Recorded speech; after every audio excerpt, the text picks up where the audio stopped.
doubles and coffee. Rowley, you get forced to call election.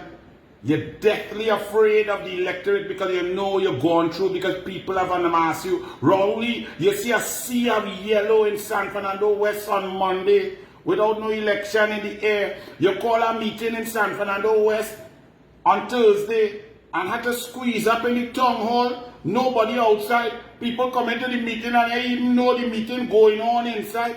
Rowley, I switch on. I say, but let me hear my people of Trinidad and Tobago what the Prime Minister of 8 years, what case he going to make for people to vote for he again.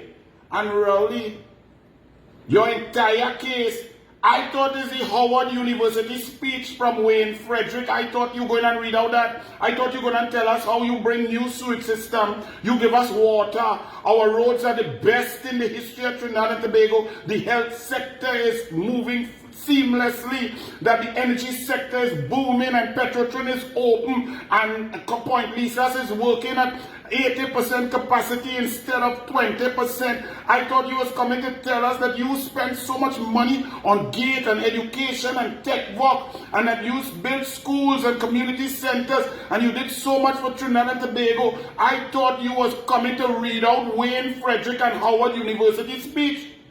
But Rowley, you come about PANDAY and the UNC 1998, a case in about the airport, an airport that we just see and everybody has been using, and the PNM does boast that is the #1 airport in the Caribbean for the last 3 years.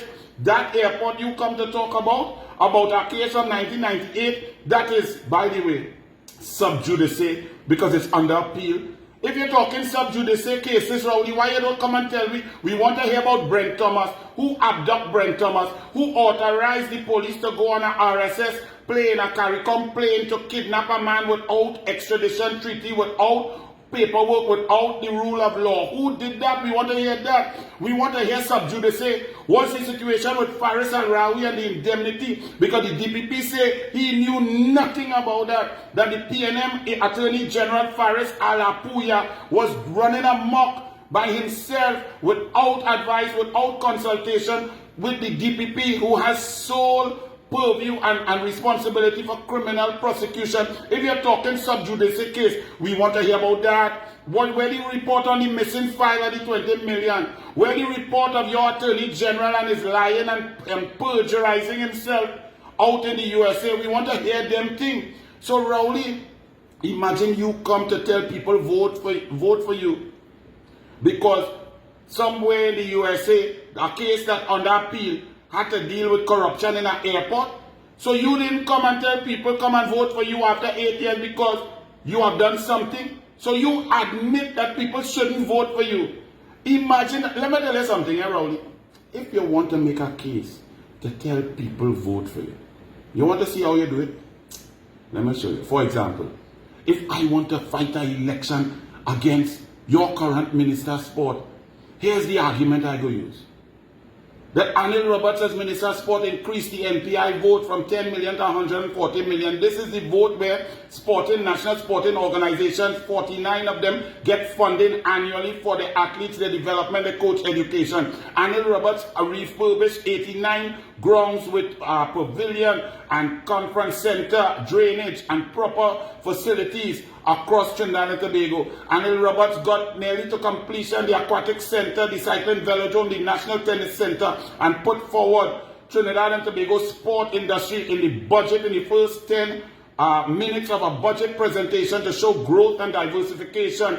Coach education was on the rise. Expenditure in coach education and coach edification increased from 2 million to 6 million. For the football, TT Pro League received sponsorship of over 15 million per year to keep the Pro League going. Super League got about 4.5 to 5 million per year. National teams got 25 million per year. There was growth in sport across the board.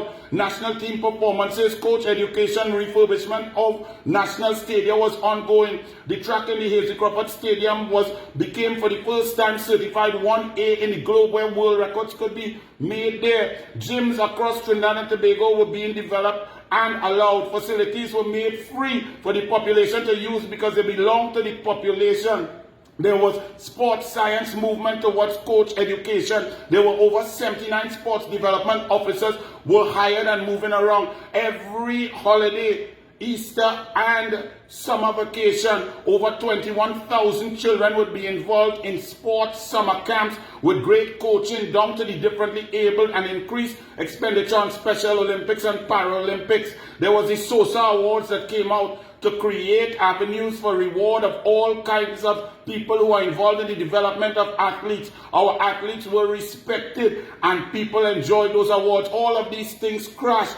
The TADO, the anti-doping legislation, was brought by Anil Roberts in 2013 and passed through Parliament and the Senate unanimously, and now it still stays unproclaimed as Trinidad and Tobago languishes at the bottom of the anti-doping fight. Sport in Trinidad and Tobago was moving to be diversified in Tobago. There were moves to make sport tourism with sport fishing, wind sport, surfing, and so on, a festival to increase the tourist landings in Trinidad and Tobago. These sort of things, and it could go on and on.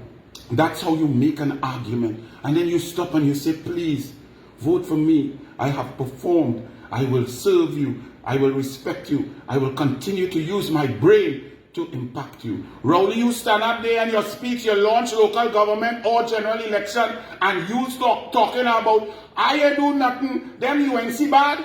Well, let me tell you something. You could talk all of that, but under Kamla, people felt money in their pocket. They drove on smoother roads. They could turn on the tap and they felt water gushing out.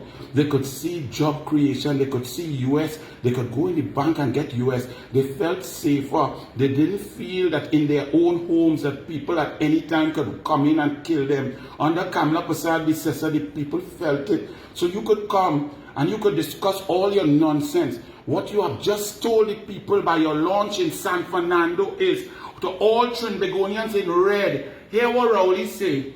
Because he has nothing to boast about over 8 years. ROWLEY in San Fernando said to you, the people, in the little bit of red left on the map, turn it yellow. All over the little bit in Labre Point Fountain, turn it yellow. In Arima, turn it yellow. In Port of Spain, turn it yellow. Leave it yellow in Grandy. Turn it yellow in Diego Martin. That's what ROWLEY tell you. Imagine that a man is a prime minister, and in his speech, he can't tell you what he do. He could only tell you what Kamla did.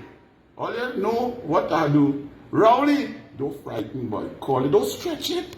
Call it. Call all the election one time.